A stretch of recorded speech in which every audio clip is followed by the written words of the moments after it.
अर्ज किया है कि एक दूसरे से बिछड़कर हम इतना रंगीले हो गए हैं। एक दूसरे से बिछड़कर हम इतना रंगीले हो गए हैं कि मेरी आंखें लाल और पड़ोसन के हाथ पीले हो गए हैं।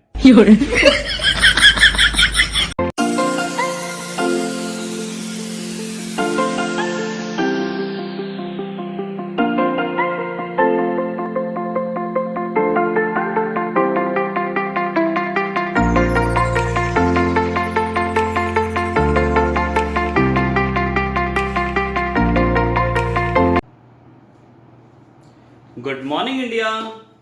केम छो बच्चों, मजाમાં? Welcome back to your beautiful से channel with your handsome teacher जिसका नाम है फिजिक्स बाय राहुल बंसल। करते हैं स्टार्ट आज का टॉपिक जो है आपका चैप्टर नंबर 4 क्लास 12th का, और टॉपिक का नाम है ये लिखा हुआ था पहले से, torque on a current carrying conductor coil placed in a magnetic field. बच्चों कॉइल का मतलब हुआ ये या फिर ये या फिर ये। कहने का मतलब है कॉइल का मतलब हुआ एक क्लोज्ड फिगर। यहां पर हम निकालने जा रहे हैं टॉर्क। आपको पता होगा, आपको याद होगा, टॉर्क का मतलब बेसिकली हुआ करता था एक ऐसी फोर्स जो चीजों को गोल घुमाए। एक ऐसी फोर्स जो चीजों को गोल घुमाए, ये कहलाती थी आपके पास टॉर्क। तो यहां पर हमने यही सीखा कि अगर किसी मैग्नेटिक फील्ड में हम रख देंगे एक करंट कैरिंग कॉइल तो उस पर लगने लगेगी टॉर्क, और वो टॉर्क क्या काम करेगी, चीज को, कॉइल को गोल घुमाना चालू कर देगी। कैसे? ऐसे।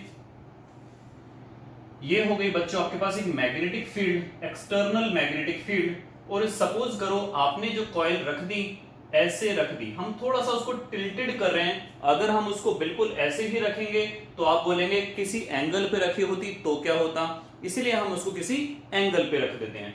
तो हमने कॉइल को ऐसे रख दिया, ऐसे, नाम दे दिया इसका PQRS।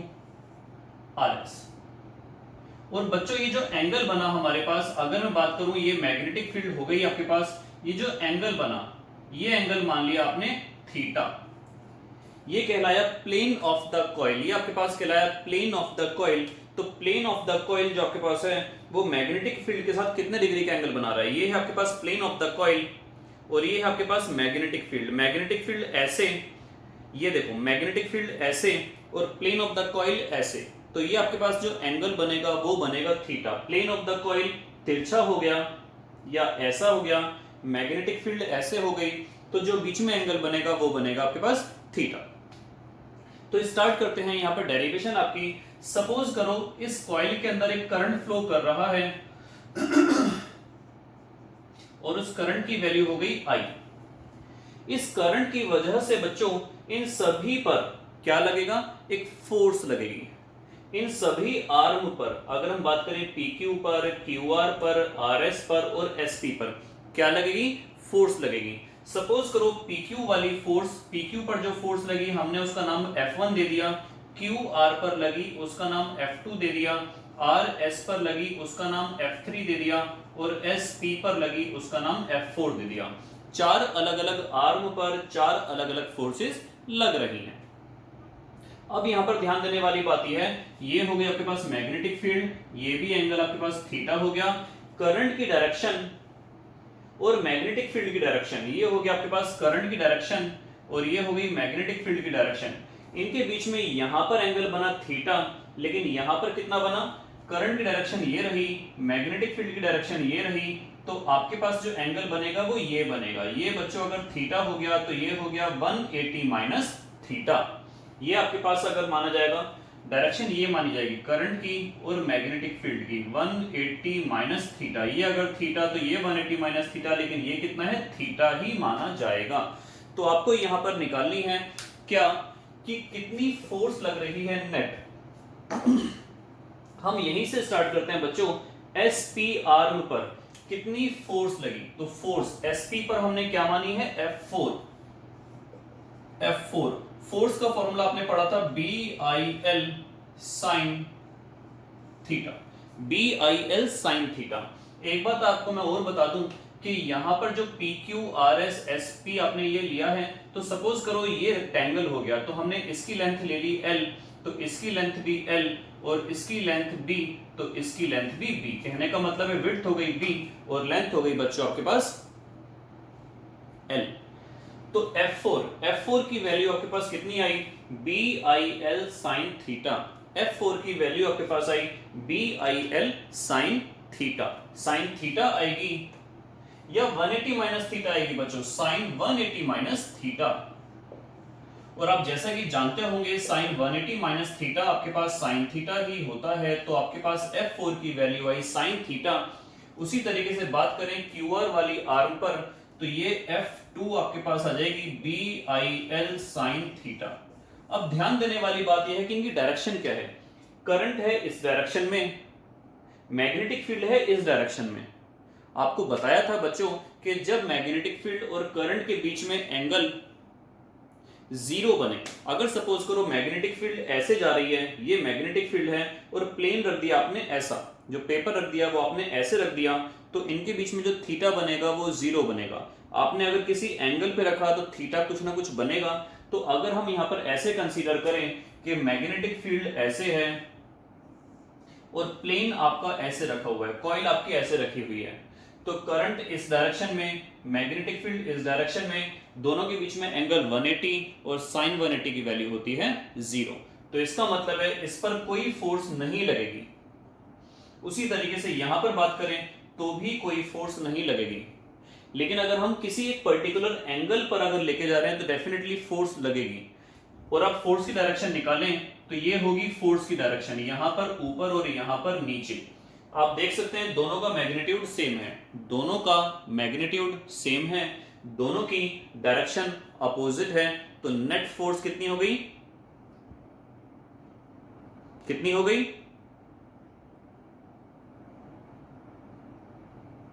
शाबाश, 0। जेब बात। तो यहां पर आपके पास फोर्स निकल के आई बच्चों BIL sin theta, BIL sin theta. F4 और F2 दोनों की डायरेक्शन अपोजिट हैं, जिसकी वजह से एक दूसरे को दोनों ने कैंसिल आउट कर दिया। तो नेट फोर्स आपके पास 0 निकल के आई इन दोनों आर्म पे। लेकिन व्हाट्स अबाउट बच्चों, क्या होगा इन दोनों आर्म पर। यहां पर आप ध्यान से देखिए, ऐसे आपको बताया था फ्लेमिंग का left hand rule, magnetic field है इस डायरेक्शन में, करंट है नीचे की तरफ, तो फोर्स लगेगी बाहर की तरफ। मैग्नेटिक फील्ड है इस डायरेक्शन में, करंट है ऊपर की तरफ, तो फोर्स लगेगी अंदर की तरफ। यहां पर फोर्स हुई बाहर की तरफ, यहां पर फोर्स हुई अंदर की तरफ, तो कुछ ऐसा सिस्टम बनेगा। ये आपकी रेक्टेंगुलर कॉइल है, यहां पर फोर्स लगी बाहर की तरफ, यहां पर फोर्स लगी अंदर की तरफ, तो ये एक दूसरे को कैंसिल आउट नहीं कर पाएंगी। क्यों नहीं कर पाएंगी, इनका बच्चों लाइन ऑफ एक्शन अलग अलग है। लाइन ऑफ एक्शन का मतलब क्या होता है, ये यहां पे तो ये एक ही लाइन में काम कर रही थी, लेकिन यहां पर इनका लाइन ऑफ एक्शन अलग है। इसका लाइन ऑफ एक्शन ये हो गया और इसका लाइन ऑफ एक्शन ये हो गया, दोनों का लाइन ऑफ एक्शन अलग अलग है, जिसकी वजह से ये रोटेट करना चालू कर देंगी। और रोटेट करने में आपको पता है क्या लगती है, टॉर्क लगती है, वही तो हम पढ़ने जा रहे हैं। तो यहां पर आपके पास लगी टॉर्क, जिसकी वजह से ये रोटेट करना चालू कर देगी। टॉर्क का फॉर्मूला होता था आइदर फोर्स, कोई सी भी एक फोर्स ले लो, दोनों फोर्सेस इक्वल हैं और उनके बीच का परपेंडिकुलर डिस्टेंस। तो इस तरीके से हम निकाल लेंगे अपनी टॉर्क। इन दोनों ने एक दूसरे को कैंसिल आउट कर दिया, तो हम निकालना जा रहे हैं अब इन दोनों के ऊपर लगने वाली फोर्स। बेसिकली यहां पर आपको अगर मैं ध्यान से दिखाऊं तो यहां पर B था, तो हमने L की जगह क्या ले लेना चाहिए, B। बात कुछ नहीं है, अल्टीमेटली कैंसिल आउट ही मानी जाएंगी। बात अब करते हैं इन दोनों पर। करंट और मैग्नेटिक फील्ड के बीच में एंगल कितना है, मैग्नेटिक फील्ड ऐसे है, करंट ऐसे है, तो एंगल कितना बना 90 का। मैग्नेटिक फील्ड ऐसे है, करंट ऐसे है, एंगल कितना बना अगेन 90 का। तो दोनों जगह एंगल बन रहे हैं 90 के, जिसकी वजह से ये हो जाएगा कैंसिल आउट। तो फाइनली हम बात करेंगे sin 90 की वैल्यू 1 हो जाएगी। तो आपके पास जो फोर्स F1 है इस वाली आर्म पर और F3 है इस वाली आर्म पर, दोनों कितनी मिलेंगी आपको, देखिए F1 और F3 दोनों की वैल्यू मिलेगी BIL sin 90। और बच्चों sin 90 की वैल्यू होती है 1। तो आपके पास F1 और F3, ये मिला BIL फोर्स की फॉर्म। अब बात करते हैं बच्चों, इस पर फोर्स लगी बाहर की तरफ, बाहर वाली चीज मैं दिखा नहीं सकता, मैं इसको ऐसे दिखा देता हूं, और इस पर फोर्स लगी अंदर की तरफ, तो इसको मैं ऐसे दिखा देता हूं, या फिर इसको मैं ऐसे दिखा देता हूं। ये बाहर की तरफ जो फोर्स लग रही है इसको ऐसे दिखा दिया, ये अंदर की तरफ जो फोर्स लग रही है इसको ऐसे दिखा दिया, ये रहा।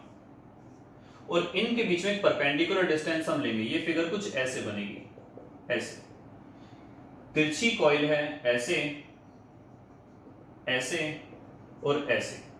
ये हो गई आपके पास मैग्नेटिक फील्ड, ये आपके पास मैग्नेटिक फील्ड हो गई। आप देखिए ध्यान से, जो थीटा बन रहा था वो ये वाला एंगल थीटा था, ये वाला एंगल।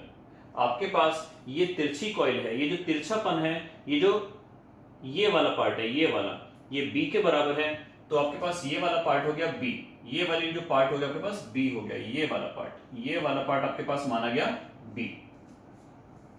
तो अगर हम यहां पर ध्यान से देखें तो ये आपके पास कितना निकल के आएगा, ये वाला हिस्सा, ये आपके पास आया थीटा।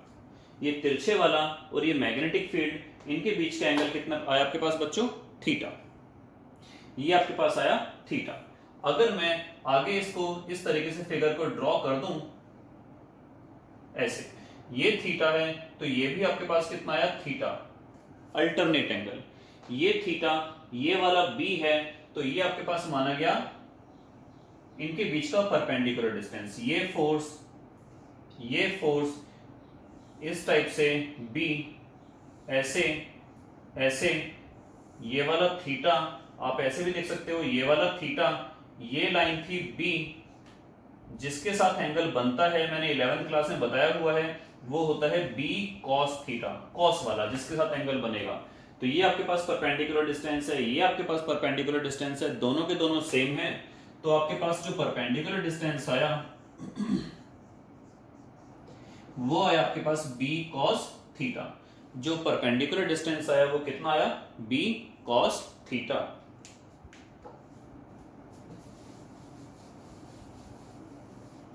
तो अल्टीमेटली आपको निकालना क्या है, अब आपको निकालना है टॉर्क। तो टॉर्क का फॉर्मूला होता है बच्चों आइदर फोर्स इनटू में परपेंडिकुलर डिस्टेंस। आइदर फोर्स कौन सी होगी आपके पास, BIL, और परपेंडिकुलर डिस्टेंस आया आपके पास b cos theta. L into b ये होता है एरिया, साथ में आ गया cos थीटा। अगर मान लो n क्या हो गया, नंबर ऑफ टर्न्स, एक टर्न का मतलब है n की value 1, if there are so many turns, तो n अगर आपके पास नंबर ऑफ टर्न्स आएगा तो टोटल टॉर्क कितना हो जाएगा, BINA, आप n से मल्टीप्लाई करेंगे और ये बन गया बीना cos थीटा। एक शॉर्ट फॉर्म है समझने की, बीना cos थीटा। ये थीटा क्या है बच्चों, ये है angle between the plane of the coil and magnetic field. मैं इसको यहां पर नोट डाउन कर देता हूं, मैं इसको यहां पर नोट डाउन कर देता हूं कि theta is the angle between plane of the coil and magnetic field, plane of the coil and magnetic field. तो ये आपके पास थीटा है। कई बार इसके अंदर ऐसा भी हो जाता है कि I है करंट, A है एरिया, आपको बताया हुआ है मैंने मैग्नेटिक मोमेंट, जैसे डाइपोल मोमेंट बताया था ऐसे ही आपको मैग्नेटिक मोमेंट बताया था। तो NIA, तो टॉ आपके पास बन जाएगा MB cos थीटा, जहां पर M क्या है, ये है NIA, बोला जाए तो मैग्नेटिक मोमेंट, मैग्नेटिक मोमेंट। तो ये आपके पास है कंसेप्ट टॉर्क का लगने वाली किसी करंट कैरिंग कॉइल पर कैसे लगता है। कई बार बच्चों एग्जाम में ऐसा भी दे दिया जाता है कि यहां पर हम cos थीटा की जगह लगाएंगे sin अल्फा, लेकिन वो अल्फा क्या है ध्यान से देख लेना। अगर मान लो मैं बात करूं, इस तरीके से कॉइल रखी हुई है और मैग्नेटिक फील्ड भी ऐसे ही है, तो थीटा कितना हो गया, 0 डिग्री। थीटा कितना हो गया बच्चों, 0 डिग्री। लेकिन इस कॉइल पर अगर मैं एक परपेंडिकुलर डाल दूं, तो परपेंडिकुलर ऐसा है और मैग्नेटिक फील्ड आपकी ऐसी थी, तो इनके बीच का एंगल कितना हो गया, 90 डिग्री। अब सपोज करो मैग्नेटिक फील्ड तो आपके पास ऐसे है, लेकिन कॉइल आपने ऐसे रख दी, कॉइल आपने ऐसे रख दी, ऐसे, तो ये जो एंगल बना ये बना थीटा, ये जो एंगल बना थीटा, और इस कॉइल पर परपेंडिकुलर आप ऐसे बनाओगे, ये अगर थीटा है तो इसको हम बोलेंगे अल्फा, और अल्फा और थीटा आप देख रहे हो ध्यान से, ये कितना हो गया 90 डिग्री। तो इसका मतलब आपके पास क्या हुआ, जो अल्फा हमारे पास होता है, अल्फा किसके बीच का एंगल होता है, angle between perpendicular to the plane and magnetic field, angle between perpendicular to the plane and magnetic field, alpha होता है ये एंगल। तो अगर हम यहां पर ध्यान से देखें कि थीटा, अगर हम ध्यान से देखें बच्चों कि थीटा प्लस अल्फा, आपको मैं बोल रहा हूं 90, थीटा हो गया 90 माइनस अल्फा, दोनों तरफ अगर मैंने कॉस लगा दिया तो ये आ गया कॉस 90 माइनस अल्फा, यानी कि ये आ गया साइन अल्फा। तो कॉस थीटा की जगह आप साइन अल्फा भी ले सकते हो, तो यहां पर अगर मैं कॉस थीटा की जगह साइन अल्फा ले लूं तो यहां पर भी मेरे पास क्या बन जाएगा, कॉस थीटा की जगह साइन अल्फा। और जैसा कि आप जानते हो साइन का एंगल जब आता है, जब होता है क्रॉस प्रोडक्ट, तो टॉर्क क्या हो जाएगा, m क्रॉस b, टॉर्क क्या हो जाएगा आपके पास, m क्रॉस b। तो अगर एक आपको कंडीशन बता दूं कि थीटा अगर होता है आपके पास 0 डिग्री, थीटा अगर आपके पास होता है 0 डिग्री, इसका मतलब क्या हुआ, जिस डायरेक्शन में मैग्नेटिक फील्ड है उसी डायरेक्शन में रखा हुआ है आपका कॉइल, तो ऐसी कंडीशन को हम बोलते हैं रेडियल फील्ड।